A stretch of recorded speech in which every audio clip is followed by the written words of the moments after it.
Muy bien, buenos días, Dios te bendiga. Hoy tenemos un estudio acerca de la Confesión de Londres de 1689. Tenemos en nuestra esquela bíblica, continuamos con el estudio que hemos estado dando en esta serie, ¿no? Estamos comenzando un nuevo em, capítulo en la confesión, ¿sí? Recuerda que la confesión está organizada por capítulos y estos capítulos a su vez tienen distintos párrafos. Eh, Cortos algunos, otros un tanto más extensos, sin embargo, de esta forma los hemos ido presentando, ¿no? En esta parte vamos a empezar posiblemente una nueva sección dentro de todo el marco de la confesión. Quiero que recuerdes que la confesión, al principio hablábamos en la parte introductoria, ¿no? Que la confesión tiene un orden, tiene una bosquejación general. Y entonces el punto de partida de la confesión es el pacto, ¿sí? La teología o la doctrina del pacto. Eh, y entonces, una vez observado los principios primarios en cuanto a las Sagradas Escrituras, de Dios y de la Santa Trinidad, el decreto de Dios, de la creación, de la divina providencia, de la caída del hombre, el pecado y su castigo, y como su cúspide en este espacio del pacto de Dios, entonces tenemos los principios primarios, la doctrina del pacto en sí mismo, que está dividida entre la caída del hombre, el pecado y su castigo. En cierta forma podemos explicar eso como el pacto de obras quebrantado, ¿no? El hombre no logra eh, cumplir aquello que se le demanda, se requiere de él, sino que sale, termina desaprobado, por así decirlo. Luego viene la doctrina del pacto, como Dios ha hecho un pacto eterno de redención, ¿sí? Entre el Padre, el Hijo y el Espíritu Santo hicieron un pacto eterno en eternidad, cada uno se dispuso a obrar, eh, a salvar a un pueblo, ¿verdad? Y luego viene de Cristo el mediador. ¿Por qué de Cristo el mediador? Porque Él es el mediador de un mejor pacto. ¿Sí? Recordemos que hubieron diferentes pactos que pasaron en el Antiguo Testamento, todos apuntando a el nuevo pacto, ¿no es cierto? En este caso, como veíamos, está el pacto eterno de redención, que es un pacto de gracia que apunta a través de diferentes promesas que se hicieron en los distintos pactos en el Antiguo Testamento al pacto, al nuevo pacto. ¿Sí? Ese es el pacto de gracia, ese pacto completado. Y Cristo es el mediador de un nuevo pacto. ¿Sí? Él viene a ser mediador entre Dios y los hombres, Jesucristo hombre, ¿no es cierto? El único que puede, en este caso, hacer una mediación perfecta, completa, ¿no es cierto? Su sacrificio, su labor sacerdotal, su derecho real, legal, ¿no es cierto? Diferentes ámbitos que observamos en 5 estudios acerca de este tema. Sí, breves, pero vimos 5 estudios allí. Es un párrafo extenso el que vimos, en los párrafos extensos en esta doctrina. Y ahora nos aproximamos a esta siguiente sección, a la parte que llamaríamos de la doctrina de la salvación. Y mencionamos esto, la doctrina de la salvación, porque a partir de esta parte se va a desarrollar este tema que vamos a ver hoy, de Cristo el mediador. No, esto ya lo observamos, del libre albedrío. Ese es el tema que vamos a estar observando hoy, es nuestro tema. El capítulo 9 es del libre albedrío. Y yo sé que es una palabra que normalmente se emplea, se entiende, no se entiende, es estudiada, no es estudiada, diferentes ópticas acerca de lo que significa libre albedrío. A mí me gusta mucho lo que dice Martín Lutero acerca de esa palabra. Cuando hablamos de libre albedrío estamos hablando de alguien que es absolutamente libre, ¿no?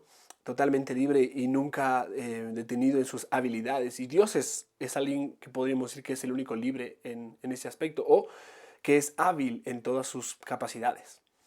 Pero bueno, es una palabra que se usa en este contexto para hablarnos para hacer referencia a lo que es la voluntad del hombre, la libertad del hombre, ¿no es cierto? Me quedo con el concepto de Lutero en este caso porque realmente es una palabra muy excelente. Sí, la palabra libre albedrío es muy excelente como para considerarnos a nosotros de esta manera. Pero vamos a estudiar hoy este tema. Podrías llamarlo de otra forma. Vamos a estudiar hoy acerca de la voluntad humana. ¿Sí? Y a partir de aquí comienza este asunto de la doctrina de la salvación, a la luz de el pacto, ¿sí? De la doctrina del pacto. Porque algunos puntos de la doctrina de la salvación no se tratarán aquí porque están apuntados a partir de la doctrina del pacto. En otro momento los observaremos. Pero, por ejemplo, del llamamiento eficaz, ¿sí? Como ese nuevo pacto es obrado en aquellos por quienes Cristo murió, a quienes el Padre llamó. ¿Cómo sucede esto? Bueno, el Espíritu Santo llama eficazmente a aquellos y se les aplica o son eh, agregados o bienvenidos a la membresía del nuevo pacto.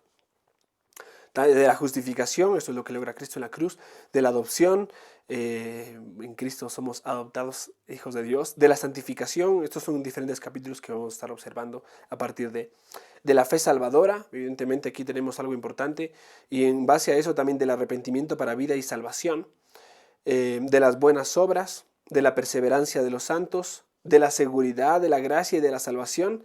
Y bueno, de ahí luego pasamos a observar ya temas como la ley de Dios, el evangelio y el alcance de su gracia, la libertad cristiana. Bueno, estoy mencionando capítulos que están dentro de la misma confesión. Pero los menciono en este aspecto porque ahora entramos a esta sección que tiene que ver con la salvación, ¿sí? Es una sección apartada de ese asunto partiendo del nuevo pacto, de la doctrina del pacto. Bueno, dicho esto, oremos y empecemos con el tema que tenemos en nuestras manos. Hoy vamos a estar hablando, como dije, de la libertad humana o del libre albedrío, que es una doctrina muy, muy importante, a veces no estudiada como se debería a la luz de la palabra de Dios, sino bajo su posición o bajo ópticas, ¿cómo podríamos explicarlo? A veces basadas en psicología o sociología y demás cosas. Y bueno, es necesario ir a la verdad de la palabra de Dios y dejar que ésta tome nuestra mente, ¿no es cierto? Nuestra forma de pensar en cuanto a estas cosas. Así que vamos a orar y comenzar, ¿sí? Oremos. Padre, te damos gracias por tu palabra, por tu gracia, por tu bondad hoy, Señor, para con nosotros, por la oportunidad que nos entregas, Señor, de poder vivir un día más, para alabarte, para adorarte, Señor. Te doy gracias también, Señor, porque en este día podemos congregarnos como iglesia desde que comenzamos a congregarnos el año pasado hasta ahora, mi Dios. Ha sido una bendición tremenda compartir con tu pueblo. Y aunque estamos haciendo estos estudios de manera virtual, la iglesia se reúne cada domingo para el culto principal, Señor, para el culto de adoración. Y te adoramos y te agradecemos por eso, Señor, por permitirnos reunirnos y poder exaltarte como tú nos has llamado a hacerlo, Señor. Te pido que nos bendigas en esta hora, que nos des sabiduría y nos permitas atender a tu palabra y poder entender, mi Dios, estas doctrinas que son tan importantes para nosotros. Te agradecemos, Señor, en el nombre de Cristo Jesús. Amén y amén. Muy bien, en este capítulo de la confesión tenemos varios párrafos, específicamente tenemos 5 párrafos, y bueno, vamos a estar observándolos de manera general. Sí, vamos a dar solo un estudio de esto, son 5 párrafos, pero no vamos a dar cada párrafo separado, sino de manera general. El primer párrafo contiene 2 cosas, ¿sí? Contiene la definición de la libertad humana y contiene los estados de la libertad humana. Mira lo que dice el párrafo 1 del libre albedrío del capítulo 9 de la confesión. Dios ha dotado la voluntad del hombre de una libertad natural y de poder para actuar por elección propia. Escucha bien esas palabras. Dios ha dotado la voluntad del hombre de una libertad natural y de poder para actuar por elección propia, que no es forzada ni determinada a hacer bien o mal por ninguna necesidad de la naturaleza. Aquí tenemos ya en nuestras manos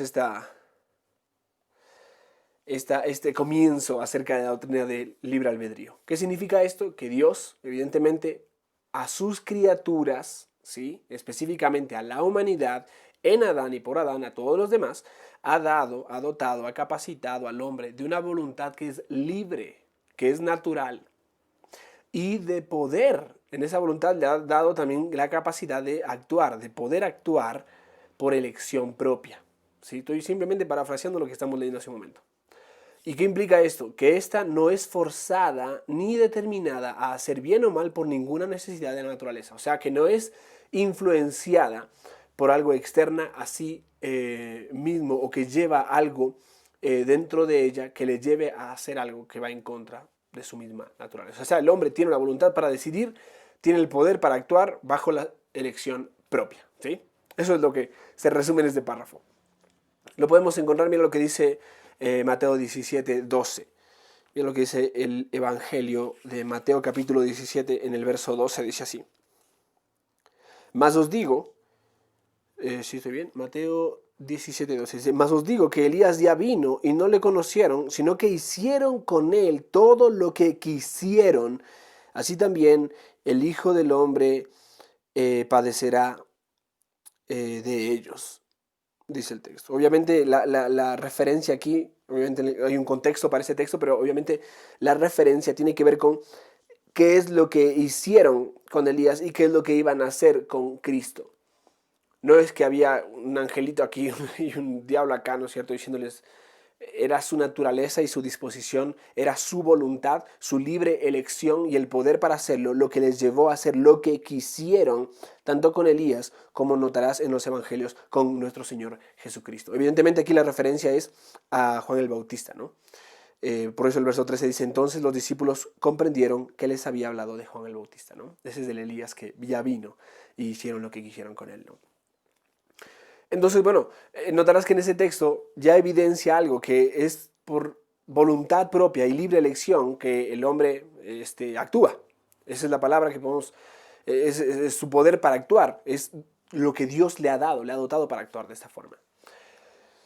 Pero entonces viene lo que es la segunda parte. La segunda parte se desarrolla a lo largo del párrafo 2, 3, 4 y 5. En este caso son 4 párrafos después del primero, con la segunda parte, que es los estados de la libertad humana. Porque sí, la libertad humana tiene estados, distintos estados. No como, bueno, puede ser un ejemplo, en este caso sí como que se aplica el ejemplo del agua, porque a veces queremos aplicar ese ejemplo del agua en cuanto a la Trinidad, pero el hombre tiene voluntad, el hombre es volutivo, es la palabra, eso significa que tiene voluntad, tiene libertad, ¿sí? Se le ha dotado de eso, es lo que dice el párrafo 1. Pero esta libertad se encuentra en diferentes estados, o esta voluntad se encuentra en diferentes estados. ¿Por qué menciono esto? Porque el problema de no entender bien el libre albedrío o de, bueno, tirar ahí, como se dice, palo contra ciertas doctrinas o ciertos principios bíblicos es no entender adecuadamente algunas doctrinas importantes. Y en este caso del libre albedrío debemos entender sus estados para poder entender por qué el hombre es esclavo del pecado, por ejemplo. Y por qué la esclavitud de la voluntad del hombre es profunda, es terrible. Es tan terrible la esclavitud de la voluntad del hombre al pecado que naturalmente o voluntariamente no puede agradar a Dios por sí mismo. Bueno, muchos tienen conflictos con esto, pero esto se resuelve entendiendo bien estos estados de la voluntad humana. Y entonces el primer estado es que la voluntad es en el estado de inocencia. Por ejemplo, la voluntad se encuentra, en primer lugar, esto sucede en Adán, un estado de inocencia. Mira lo que dice el párrafo 2. La voluntad en estado de inocencia. Dice, el hombre en su estado de inocencia, notas un contraste aquí, la inocencia, alguien que no ha cometido, ni ha infringido, ni ha roto ninguna ley, y la culpabilidad, alguien que ha infringido, roto o incumplido alguna ley. Dice, el hombre en su estado de inocencia tenía libertad y poder para querer y hacer lo que era bueno y agradable a Dios. Pero era inestable y podía caer de dicho estado. O sea que no era un estado de permanencia. El estado de inocencia no es un estado de permanencia. Cuando entendemos que la voluntad del hombre se encontraba en su inicio en un estado de inocencia, ese estado también podía ser llamado un estado de prueba. Recuerda, cuando Dios creó a Adán y lo colocó en el huerto del Edén, le dio responsabilidades y le dijo algunas advertencias de qué sucedería si él no cumplía con algunas de estas responsabilidades. Entonces él estaba bajo prueba. Ahora, este estado de inocencia, en cierta manera podemos decir que fue el único estado en el que el hombre se encontró, fue solamente en Adán. Tú puedes ver a una criatura pequeña ahora que puede ser inocente de alguna infracción abierta a alguna ley en particular, ¿no es cierto? Los niños son inocentes de una infracción de tránsito, por ejemplo. Pero la inocencia en sí misma se quedó en el estado en el que Adán se encontraba antes de la caída. Luego, todo ser que nace después de Adán, cada uno de nosotros, cada uno de los seres humanos, por más bebé tierno y delicado que se vea, es culpable. Si nace ya con un problema que se llama pecado y nace con la culpa que el pecado produce. Entonces no es inocente. Es inocente de no haber hecho nada, pero no es inocente del hecho de tener pecado y de nacer ya con una rebeldía dispuesta hacia Dios. Es un ejemplo sencillo, ¿no? Luego sí puedes referirte a algunos pequeños como inocente. Mira la inocencia de ese niño, ¿verdad? Sí, muchos de ellos no han practicado, percibido aprendido muchos de los pecados que nosotros como adultos sabemos que son malos, peligrosos, ¿no es cierto? Matar a alguien, por ejemplo. Pero un niño conforme va creciendo puede evidenciar o manifestar odio, que es el equivalente a matar a alguien según la ley de Dios en cuanto a las actitudes del corazón. El odio es el equivalente a matar a alguien emocionalmente. Entonces notarás que ese estado va dilucidándose, diluyéndose en las criaturas, ¿no? Pero no es un estado con el que nace el ser humano. Eso solo sucede en Adán. Menciono este párrafo porque ese es el estado primario, ¿no? La voluntad del hombre en su estado de inocencia. Recordemos, en este estado él podía, mira lo que dice el párrafo, dice, tenía libertad y poder para querer y para hacer lo que era bueno para y agradar a Dios, o sea, lo que era bueno y agradable ante Dios. Eso es un estado importante, porque en ese estado el hombre podía obedecer a Dios, aunque era inestable y podía caer de dicho estado, que es lo que sucedió. Pero el hombre podía obedecer a Dios y lo hizo mientras pudo, ¿verdad? En este tiempo, mientras él estuvo en ese estado de inocencia, él sojuzgó la tierra, ¿no es cierto? Puso nombre a los animales, reinó, por así decirlo, fue un corregente de Dios en la tierra, labró, cuidó la tierra, produjo frutos, ¿no es cierto? Y demás, hasta que sucede este momento de la tentación, que bueno, no es nuestro tema ahora, ya lo revisamos en unos capítulos anteriores, puedes revisarlo allá. Luego, bueno, ahí tienes textos, ¿no? Génesis 3:15 habla de ese cambio de inocencia, donde aparece la vergüenza, la culpabilidad, el miedo y demás cosas que aparecen. Génesis 3:6. Bueno, en el siguiente párrafo, en este caso, el segundo estado, que sería el párrafo 3, nos muestra esto, la voluntad en el estado de pecado. Notas, en la caída, ya la naturaleza de la voluntad del hombre cambia. Él es libre, pero debemos saber en qué estado se encuentra. En el estado de inocencia, él es libre para querer y hacer el bien y agradar a Dios, aunque podía caer. En el estado de pecado, mira lo que dice el párrafo 3, el hombre por su caída en un estado de pecado ha perdido completamente toda capacidad para querer cualquier bien espiritual que acompañe a la salvación. O sea que el hombre está impedido de, obvio, no es que alguien se lo impide, sino que él, los humanos, los seres humanos, nosotros, al estar en un estado de pecado, no podemos buscar algún bien espiritual que acompañe a la salvación. Y si lo buscamos es para un bien egoísta, para algo que nosotros queremos, pero no necesariamente que acompañe al hecho de reconocer a un Dios como creador, como Señor, a quien le debemos cuentas y que de Él podemos tener salvación, sino que no queremos nada de Él. Por causa del pecado somos enemigos de Dios, estamos enemistados con Él.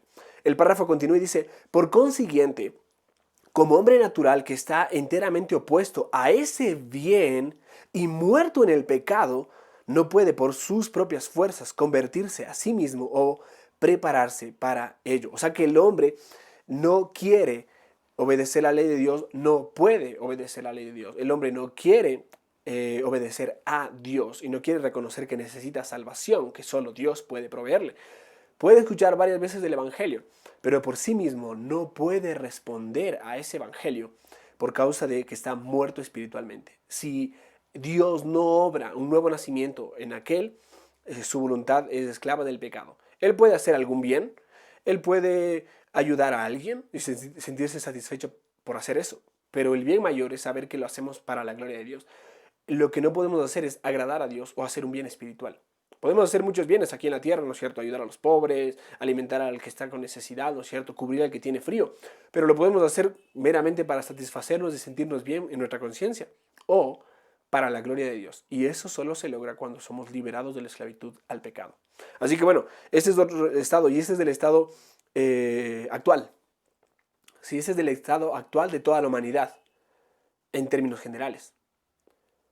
Pero podemos considerar un poco más de esto, ¿no? Aquí hay muchísimos textos que nos evidencian este estado actual. En Romanos capítulo 3 tienes un desarrollo bastante grande acerca del el estado actual, en este caso estado de pecado del hombre. No busca a Dios, ¿sí? Habla de su naturaleza, su boca. Dice, mira lo que dice Romanos capítulo 3. simplemente para tener un texto en mente, ¿no? Hay un montón de textos, Romanos 6, 16 al 20, Juan 8, 31 al 34, Efesios capítulo 2, y Él os dio vida cuando estabais, ¿qué? Muertos en vuestros delitos y pecados. ¿Quién dio vida? Dios. Nosotros estábamos muertos y Él nos dio vida. Entonces el estado actual de toda la humanidad es está muerta espiritualmente. Romanos capítulo 3 dice que el hombre, no hay justo ni aun uno, no hay quien entienda, el hombre no entiende, no hay quien busque a Dios, la humanidad no busca a Dios, se desviaron y se hicieron inútiles, no hay quien haga lo bueno, no hay ni siquiera uno. ¿Notas? Cuando dice que no hay quien haga lo bueno, no está diciendo que no hay alguien que haga algo bueno, sino que dice que no puede hacer lo bueno delante de Dios, o lo bueno delante de aquel Dios que establece lo que es correcto y lo que es incorrecto. Bueno, avancemos. El tercer estado en este caso está en el párrafo 4, dice la voluntad en el estado de gracia. Y bueno, ese también es un estado actual, en el sentido de que aquellos que han sido traídos por la gracia de Dios al Evangelio y han respondido a ese Evangelio en obediencia, en fe y arrepentimiento, tienen este nuevo estado, el estado al que la Biblia se refiere en Corintios, por ejemplo, como nueva criatura, ¿sí? Ya no es un muerto espiritual, ahora está vivo para Dios. Este estado, mira lo que dice el párrafo, dice, cuando Dios convierte a un pecador y lo traslada al estado de gracia, lo libra de su esclavitud natural bajo el pecado y por su sola gracia lo capacita para querer y obrar libremente lo que es espiritualmente bueno. ¿Notas esto? Querer y obrar libremente lo que es espiritualmente bueno. No estamos hablando de que Dios hace que ese hombre, ahí ¿cómo puedo explicártelo? A la fuerza tenga que hacer las cosas bien, sino que ahora, porque Dios lo ha capacitado con una nueva voluntad, con un nuevo corazón, lo ha trasladado de un estado de pecado a un estado de gracia, Él es libre de la esclavitud del pecado. Y ahora puede libremente obrar lo que es espiritualmente bueno. Parafraseando el párrafo. Ahora, de esta voluntad de estado de gracia, dice, sin embargo, por razón de la corrupción que todavía le queda, o los remanentes de pecado que moran en nosotros, esta vieja naturaleza que está muerta, pero que aún muerta hace estragos dentro de nosotros, porque ahora tenemos una nueva naturaleza, no quiere ni perfecta ni únicamente lo que es bueno, sino que también quiere lo que es malo. Y entonces ahí viene el hecho de que los cristianos, los hijos de Dios, tenemos tentaciones. Eso es ahora natural en nosotros. ¿Sí? Aquel que es pecador y que está en un estado de pecado, su voluntad está en un estado de pecado, no es tentado, él vive en su pecado, él ama su pecado y su pecado es su naturaleza. Sí, él es un esclavo del pecado. Aquel que ha sido liberado de la esclavitud del pecado por la gracia de Dios, la gracia del Evangelio, ahora él tiene una nueva naturaleza. Pero esta nueva naturaleza mora en él, su espíritu está vivo ahora, ha nacido de nuevo, pero aún mora dentro de sí mismo la vieja naturaleza. Está en proceso, ¿no es cierto? Mientras ya tiene una nueva naturaleza, todavía hay vestigios de la vieja naturaleza, aunque está muerta. Ahora, ¿cuál es el asunto con esto? Hay una lucha interna. El creyente, el cristiano, sí lucha con el pecado, es tentado y ve el pecado como algo que puede ser muy atractivo, muy seductor, muy deleitoso, tal cual como le pasó a Eva en el Edén y como se refiere al creyente en Juan capítulo 2, si no me equivoco, verso 12, verso 15, donde hace referencia al hecho de los deseos de los ojos, los deseos de la carne y la vanagloria de la vida, que no provienen de Dios, sino del mundo, y este mundo que pasa con sus deseos, pero el que hace la voluntad de Dios permanece para siempre. Ahí viene la lucha, donde nosotros somos tentados en cada una de estas áreas, pero nuestra tentación no es una puerta para ir a pecar, sino para huir del pecado y buscar la santidad que tenemos en Cristo. Porque ahí está la diferencia, que alguien que no está en Cristo, que está en su estado de pecaminosidad, que es esclavo del pecado, que su voluntad es esclava del pecado, vive para pecar, mientras que aquel que está en Cristo puede decirle no al pecado. Ojo, no es que no peca, pero le puede decir no al pecado. Hay días donde nuestros corazones muchas de las veces son tentados y a veces tropezamos, pero aquellos que están en Cristo se vuelven a levantar. Esa es una diferencia de aquel que está esclavo del pecado.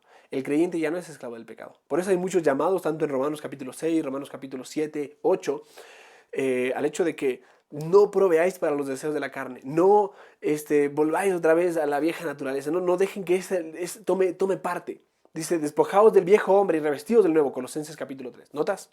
Una batalla, una lucha, pero que solo se puede lograr y liberar en dependencia del Espíritu Santo de Dios.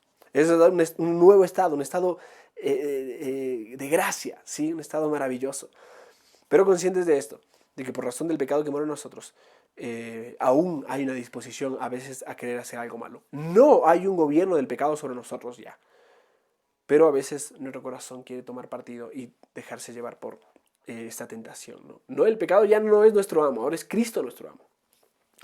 El siguiente párrafo nos manifiesta el mejor estado de todos los estados, porque está el estado de inocencia, como te dije, está el estado de pecado, está el estado de gracia, estamos hablando de la voluntad del hombre, y está el estado de gloria. El párrafo 5 dice, esta voluntad del hombre es hecha perfecta e inmutablemente libre para querer solo el bien únicamente en el estado de gloria. Y hablamos de estos estados porque en este estado de gloria, notas estos 4 estados, ¿no? En el primer estado, el hombre puede agradar a Dios, aunque puede pecar. En el segundo estado, el hombre ya no puede agradar a Dios y no puede dejar de pecar. La voluntad en el estado de pecado. En el tercer estado, el hombre puede agradar a Dios aunque peque. ¿Sí? Puede pecar. ¿Notas? No había pecado todavía, pero podía pecar. No puede dejar de pecar. Aunque el pecado está, ahora el hombre puede agradar a Dios. Y está la batalla continua, tanto de nuestra disposición a dejar que Dios sobre nosotros por su palabra, como saber que el Espíritu Santo está obrando, ¿no? En aquellos que son de Dios. Y entonces en el último estado, el hombre solo puede, ahora sí, agradar a Dios. Y ya se despoja y se desprende de todos estos vestigios del pecado, un estado perpetuo. ¿Notas el contraste entre el estado de inocencia y el estado de gloria?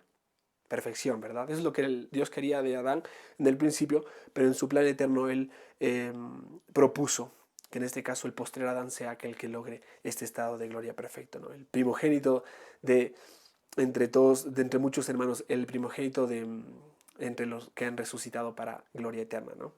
Cristo Jesús.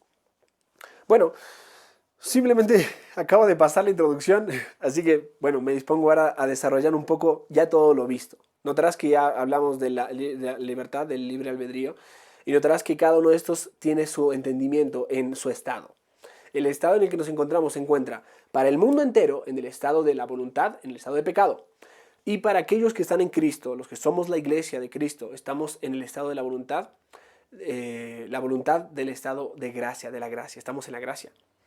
Ahora, están estos dos estados ahora en lucha, ¿no es cierto? Aquellos que ya han muerto en Cristo están en el estado ya, como se dice, de gloria, en temporal, por así decirlo, allá hasta que sean glorificados completamente con sus cuerpos, ¿no? Pero ya tienes una idea de qué sucede en estos asuntos. El asunto no es si el hombre es libre o no. El asunto es si el hombre es hábil o capaz de agradar a Dios o no. Ese es el asunto. Porque aunque el hombre puede hacer la humanidad, recuerda que la palabra hombre uso de manera genérica para referirme a la humanidad, puede hacer muchas cosas buenas, correctas, agradables, hasta morales. No por eso evidencia o manifiesta que el hombre es una persona buena en sí misma. No hay bueno, no hay quien busque a Dios, ¿sí? Evidentemente, las intenciones las juzga Dios y el Señor conoce el corazón, ¿no? La Biblia evidencia esto. Del buen árbol hay buen fruto, del mal árbol hay mal fruto. Bueno, en esta sección, ¿qué encontramos? Para darte ya un resumen de lo que hemos estado observando. En esta sección nos enseña, en primer lugar, que el hombre por naturaleza posee un libre albedrío o una voluntad, es mejor, ¿no? En segundo lugar, que esta libertad significa que el hombre no se ve forzado a desear lo que está en contra de su naturaleza o deseo. ¿Notas eso? No se ve forzado a desear algo que va en contra de sí mismo. Entonces, el hombre, en el estado de pecado, por ejemplo, no está obligado a pecar, pero peca porque quiere pecar, porque es pecador. El hombre, en el estado de la voluntad ahora de gracia, puede decirle no al pecado, aunque tenga una lucha interna, puede decirle no al pecado porque ahora tiene una nueva naturaleza. Y su voluntad se dispone a decirle no al pecado, voluntariamente, ¿sí?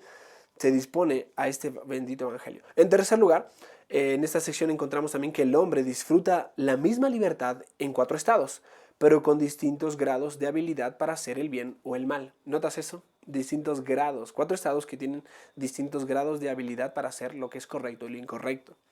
¿Sabes? Es demasiado común acusar de una manera ahí fuerte, furtiva, salvaje, ¿no es cierto?, a la fe reformada, de negar este tema del libre albedrío. Por eso yo digo el libre albedrío, y estoy usando ese término, aunque debo decir, me gusta mucho más usar la palabra por el término, ojo, voluntad o la libertad de la voluntad, porque el libre albedrío es una palabra muy excelente, ¿no? Pero sin embargo, estoy de acuerdo de que el hombre tiene libre albedrío. El asunto es entender en qué sentido tiene ese libre albedrío. ¿Notas los estados? Muchos rechazan por completo la fe reformada porque suponen que la soberanía divina cancela toda verdadera libertad y responsabilidad humana. No, porque Dios es soberano, entonces el hombre no hace nada. No, no, no. Suponen que esa es la fe reformada. No es así. Irónicamente, ningún otro sistema de enseñanza protege tanto la verdadera libertad y la responsabilidad humana como la fe reformada. De ahí que venga el hecho de decir, entre las discusiones actuales, ¿no es cierto?, estas tendencias teológicas actuales, tú puedes encontrarte a arminianos y puedes encontrarte a calvinistas y puedes encontrarte a hipercalvinistas. Y después, bueno, tienes otros círculos. Tienes aún pelagianos que actualmente son mucho más sesgados que los arminianos, que por lo menos ellos tienen una comprensión de la soberanía de Dios, pero los semipelagianos son aquellos que dicen que no, el hombre es el que elige a Dios y el hombre decide salvarse y hasta en cierta manera para decir que el hombre se salva a sí mismo, ¿no? En este asunto, yo debo decir que la fe reformada es irónicamente, uno de los defensores acérrimos de la verdadera libertad y de la responsabilidad humana. Creemos que la Biblia enseña la soberanía de Dios de una manera clara y concisa. Y creemos que la Biblia enseña la libertad, la verdadera libertad y la responsabilidad humana. Sí, no es que el hombre es ni un robot, ni una máquina, No, el hombre obra por su propia voluntad. Dios es soberano por sobre todas las cosas y el hombre decide por su propia voluntad. Así que debemos saber diferenciar, distinguir entre uno y otro, ¿no? A veces se echa la culpa, no, los calvinistas solo creen en la soberanía de Dios. No, realmente exaltamos muchísimo la responsabilidad humana. Y me gustaría después, en otro momento, poder dar un estudio acerca de este tema específicamente, ¿no? Para dejar en claro. Aunque puedes también revisar los estudios que ya se han dado acerca del decreto de Dios y poder tener un poco de idea acerca de este asunto. Pero para poder llegar a entender este hecho, debemos notar cuidadosamente lo que es y lo que no es el libre albedrío, ¿sí? Ahí está el debate y ahí está el asunto. El asunto muchas veces se queda en la interpretación y en lo que yo pienso que es y lo que no es. Con libertad y con libre albedrío queremos referirnos o decir que la voluntad del hombre no se ve obligada. Queremos decir que el hombre no se ve forzado por algún poder externo más grande que él a hacer algo que no quiere hacer. Un ejemplo de esto es Judas, por ejemplo. En el asunto de Judas no pasó que, bueno, vino el Cristo y le dijo, mira, tú me vas a traicionar, tú vas a hacer esto, acuérdate, estate convencido. No es que Cristo lo convenció de hacer eso. Voluntariamente y libremente Judas se dispuso a hacerlo. Sin embargo, estaba escrito que lo haría. Dos cosas fascinantes en la Biblia. Un misterio tremendo. Estaba escrito que había un hijo de perdición que iba a traicionar a Cristo. Y aquel lo hizo libre y voluntariamente. Ahora, también se habla de la muerte de Cristo, ¿no es cierto? Son textos que ya mencioné en otros capítulos, pero se habla de la muerte de Cristo y dice, ustedes lo crucificaron. Y de pronto tú lees Hechos, capítulo 2, si no me equivoco, y dice, a este, por el previo conocimiento de Dios, que sucediera de esta manera, que muera, ¿no es cierto?, que lo crucificaran, que sufriera de esta forma, vosotros matasteis. Ellos lo hicieron libre y voluntariamente mataron a Cristo, pero estaba escrito de que Cristo iba a morir de esa manera. Es simplemente un misterio maravilloso en las Escrituras, que debemos aceptar, creer y adorar a Dios por esto. Dicho esto, es decir que el hombre está libre de hacer lo que él quiere dentro de los límites de su habilidad. Y cuando hablamos de habilidad, hablamos de su estado. Estado de inocencia, estado de la voluntad inocente, la voluntad pecadora, la voluntad ahora de gracia, y bueno, también tenemos la voluntad de gloria, ¿no? La voluntad glorificada. ¿Qué más puede ser la libertad que poder hacer lo que se nos dé la gana? ¿No es cierto? ¿Alguien te ha impedido hacerlo? Bueno, es que hay leyes, dice, ¿no es cierto? Entonces no soy libre. Bueno, dentro de los términos de lo que es correcto, ¿no? Que ser libre no significa hacer lo que yo quiera. Normalmente te das cuenta de que alguien que es libre es más una persona que tiene dominio propio, una persona que realmente puede agradar y alabar a Dios. Una persona que no es libre es una persona que piensa que puede hacer lo que le dé la gana. Como por ejemplo, yo hago lo que yo quiera, manifiesta que es esclavo de su voluntad pecaminosa. Esa frase manifiesta, evidentemente, yo hago lo que yo quiero en mi vida, ok. Esa frase o esta disposición evidencia que eres esclavo del pecado y que quieres hacer lo que el pecado eh, pide de ti, que está en ti, ¿no es cierto? La confusión de estas dos cosas distintas resulta en muchos de los pensamientos erróneos en el tema del libre albedrío. Muchas personas realmente quieren decir habilidad cuando hablan de libertad. Hablan de un hombre con libertad de hacer el bien o el mal, cuando lo que realmente quiere decir es que el hombre es capaz de hacer el bien o el mal.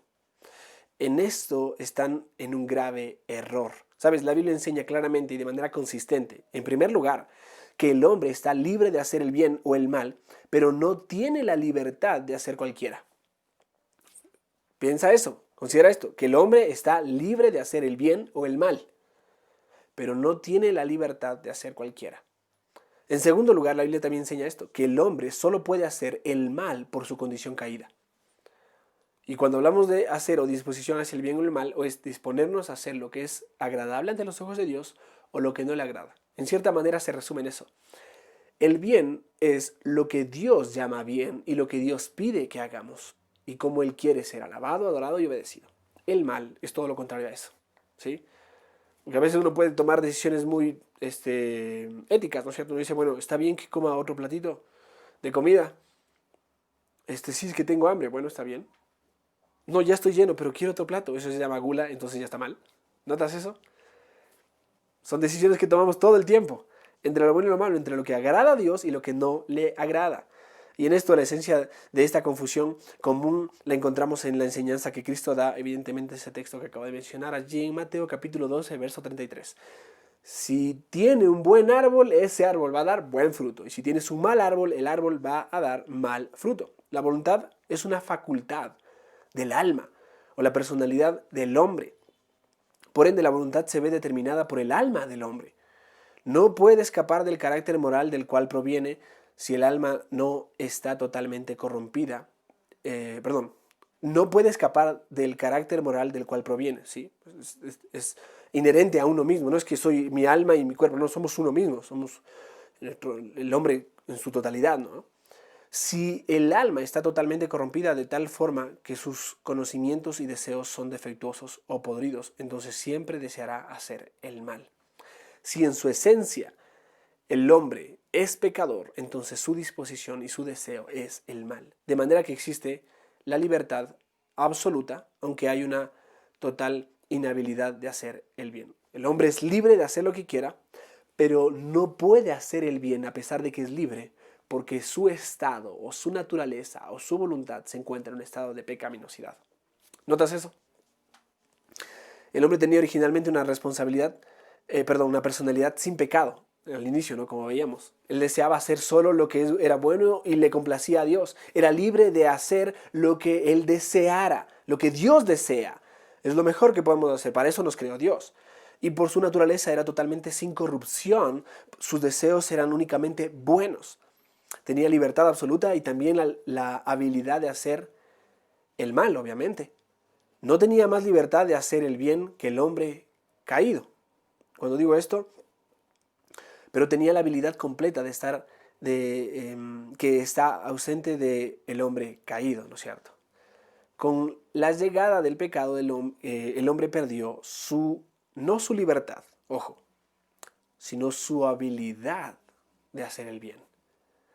Esto tenía que ver con el hecho, porque hay personas que pueden hacer el bien, que se le puede pedir y de alguna manera mecánica pueden hacer algo que es bueno, pero su habilidad para hacerlo voluntariamente se ha perdido. Es libre de hacerlo, pero no quiere hacerlo, ¿sí? No es hábil para eso, no está habilitado, está muerto espiritualmente. Y eso tiene que ver con el hecho de que un solo pecado, como Dios le había advertido, era suficiente para destruir la naturaleza pura de la que únicamente podía proceder el buen fruto de la acción correcta. Antes de la caída, el hombre era libre de hacer o el bien o el mal y era capaz de hacer cualquiera de las dos. Después de la caída, permanecía libre de hacer el bien o el mal, pero solo era capaz de hacer el mal. Ahora, la maldad del hombre, dice la Biblia, del ser humano en la tierra es muy grande y todos sus pensamientos tienen la tendencia siempre hacia el mal. Génesis capítulo 6, verso 5, capítulo 8, verso 21, 1 Corintios 2, 14, Salmos 14 y Salmos 53. Aún Jeremías 13, 23 dice, ¿puede el etíope cambiar de piel o el leopardo quitarse sus manchas? Pues tampoco ustedes pueden hacer el bien acostumbrados como están a hacer el mal. El hombre pecaminoso ni siquiera puede hacer el único bien necesario para lograr su rescate por causa del pecado. Ningún hombre es capaz de venir a Cristo libre y voluntariamente. ¿Por qué digo esto? Juan 6:44. Juan 6:44. Es un texto muy magistral, maravilloso. Juan 6:44 dice, ninguno puede venir a mí. Ya, eso sería suficiente para saberlo. Nadie puede acercarse libre y voluntariamente a Cristo. Por eso es necesario, dice el texto, si el Padre que me envió no lo trajere y yo le resucitaré el día postrero. Por eso es necesario que Dios, a través de su plan eterno de redención y por la aplicación de la obra, por medio del Espíritu Santo, traiga nuevo nacimiento y entonces nosotros podemos ir libremente. Es un tema que vamos a verlo más adelante del llamamiento eficaz. Pero esto es maravilloso. Pero esto es por su propia naturaleza que el hombre no puede hacer. No es imposibilitado de hacer ningún bien por algún poder o alguna imposición externa. Ojo, es impedido por las leyes de su propio carácter depravado. Así como un cadáver tiene brazos y piernas y demás miembros que reposan inútilmente porque él los usaba, aquel que los usaba está muerto, pero que se volverá a usar cuando Dios levante ese cuerpo en la resurrección. Así también es con la voluntad del hombre. El hombre está espiritualmente muerto. Solo es capaz de hacer el bien cuando es regenerado para poder poseer un nuevo corazón, una nueva voluntad, un buen corazón que desea hacer lo que le complace a Dios, lo que le agrada a Dios. Por eso dice, y Él os dio vida cuando estabais muertos en vuestros delitos y pecados. Efesios capítulo 2, verso 1. Pero Dios, que es rico en misericordia, por el gran amor con que nos amó, nos dio vida. Es Dios aquel que trae nueva vida. Juan 3:3, tú tienes que nacer de nuevo, Nicodemo. Efesios 2:1, ya lo acabo de mencionar. Sabes, el hombre regenerado posee la misma libertad absoluta que Adán antes de la caída y los pecadores después de la caída. La diferencia entre el hombre no regenerado o no nacido de nuevo y el regenerado o que ha nacido de nuevo es de habilidad, no de libertad. Ambos están libres para hacer el bien, pero solo uno es capaz de hacerlo. El hombre regenerado es capaz solo porque Dios, el Espíritu Santo, le ha dado un nuevo corazón. Por eso dice Efesios 2:10, porque somos hechura suya, creados en Cristo para buenas obras. El hombre es hecho una nueva criatura, Gálatas 6:15. Entonces el hombre regenerado es capaz de desear y hacer el bien. Aún así, su habilidad no es idéntica a la que tenía Adán originalmente. Adán podía en ese entonces hacer la voluntad de Dios perfectamente. Esto no significa que no sea una verdadera criatura nueva. Lo es. Pero también debemos tener en mente esto. Realmente encuentra su deleite en hacer la voluntad de Dios, la nueva criatura. Persiste en el camino de santidad, se esfuerza, lucha por ello. El pecado no puede prevalecer en él como podía antes. Todavía hay pecado, pero ya no prevalece, ya no reina el pecado en nuestro cuerpo mortal y no debemos dejar que reine. La razón de esto es que los que son nuevas criaturas en Cristo están en el proceso de ser santificados. Dios nos está santificando y nosotros nos disponemos a la vida práctica de santidad. No son aún el producto final, aunque son totalmente cambiados en su esencia. Solo son lo que deberían ser en principio. Algún día serán lo que deberían ser en detalle y completamente. Pero ahora la obra de Dios se está llevando a cabo en ellos. Él obra en ellos para que deseen y hagan más y más lo que a Él le complace, lo que a Dios le agrada. Por eso dice, creados en Cristo para buenas obras, las cuales Dios preparó de antemano para que andemos en ellas. Porque unas buenas obras que podemos hacer son aquellas que Dios ha dispuesto, que le agradan a Él, que le complacen a Él. No algún bien que nosotros querramos hacer por mero bien que queremos hacer. Es un bien que hacemos porque le agrada a Dios y porque lo ha dispuesto. Algún día su obra de santificación en ellos acabará, pero aún entonces el hombre poseerá esencialmente la misma libertad que tiene ahora. Nuevamente, la diferencia estará en la medida de su habilidad y no de su libertad de hacer el bien. Entonces será capaz de hacer solo el bien. Esto será porque su naturaleza será confirmada en santidad y estará en oposición completa al mal. Ya no será susceptible a la atracción del pecado y a no poseer ni el más mínimo deseo de hacer el mal. Que el Señor permita que veamos ese día. Por eso, amados oyentes, amados hermanos, si estás en Cristo, disfruta y vive la habilidad que tenemos para procurar esa libertad que nos ha sido dada, esa libertad del pecado, ¿sí? Libres de la esclavitud del pecado, ahora sí podemos hacer lo que a Dios le agrada. Cuando el pecado reina en nosotros, no hacemos lo que a Dios le agrada, por más que pensamos que hacemos lo que queremos. Pero cuando somos libres en Cristo y vivimos una verdadera libertad, entonces somos hábiles y dispuestos para hacer lo que a Dios le agrada. Y eso es bueno para nosotros. Por eso, dispón de tu vida, de tu mente a entender lo que la palabra dice acerca del Evangelio y que éste tome tu vida, tu manera de pensar y tu forma de actuar y comiences verdaderamente a vivir la vida que Dios nos ha llamado a vivir, libre de la esclavitud del pecado en Cristo, con una nueva voluntad, ¿sí? Para agradar a Dios. Oremos y que el Señor te bendiga. Padre, gracias por tu palabra que nos hace tanto bien. Señor, queremos exaltarte y alabarte en este día. A ti sea la gloria en cada uno de aquellos que nos vamos a congregar en la congregación, en la iglesia y en las iglesias adyacentes, Señor, aquí y en todas partes, Señor, en el mundo. Que podamos, Señor, alabarte con gozo, con una disposición de nuestro corazón completa, Señor, y agradarte en esto. Y oramos también, Padre, porque traigas salud, vida, mi Señor, a todas las familias de la congregación, que también, mi Dios, en tu gracia concedas que podamos todos pronto reunirnos y que, mi Señor, podamos estar sujetos a lo que tú nos dices en tu palabra y que está todo en nuestra conciencia, Señor. Quita todo miedo, quita todo preocupación y permítenos vivir una vida llena de gozo y de paz. A pesar de que vivamos en un mundo caído, lleno de tormentos y dificultades, aún aquí podemos ya percibir y disfrutar de tu presencia, de tu paz, del contentamiento que nos trae el Evangelio que nos da, Señor. Gracias, te alabamos hoy, en el nombre de Cristo Jesús. Amén y amén. Muy bien, que el Señor los bendiga.